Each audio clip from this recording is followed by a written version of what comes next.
কামনা করছি। কাজেই আজকে যারা আমরা এখানে উপস্থিত হয়েছি সবাই হুমায়ুন কবিরের সৈনিক। হুমায়ুন কবিরের সৈনিক হিসেবে আমরা আজকে সবাই স্বেচ্ছাসেবক, সবাই ভলেন্টিয়ার। এই জনসমাবেশের গরিমা, এই জনসমাবেশের মর্যাদা শ্রীবৃদ্ধির জন্য সকলের ঐকান্তিক সহযোগিতা কামনা করছি।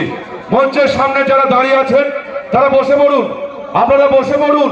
যারা এখানে ওখানে ছড়িয়ে ছিটিয়ে আছেন তারা মঞ্চের সামনে যে নির্দিষ্ট জায়গা রয়েছে সেই জায়গায় এসে বসে পড়ুন। আমাদের আজকের এই রাজনৈতিক জনসমাবেশের কাজ অল্প কিছুক্ষণের মধ্যেই শুরু হয়ে যাবে।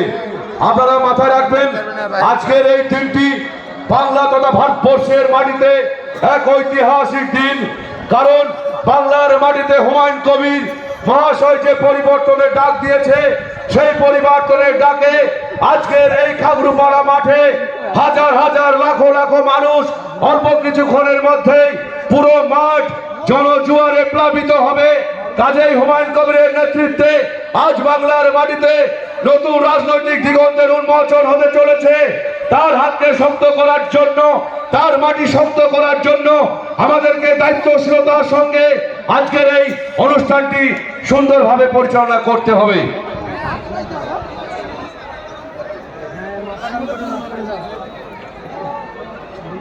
বাবরি মসজিদের উদ্দেশ্যে যারা গিয়েছেন, যে সমস্ত আজকের এই জনসভায় আগত কর্মী এবং নেতৃত্ব, তাদের উদ্দেশ্যে বলছি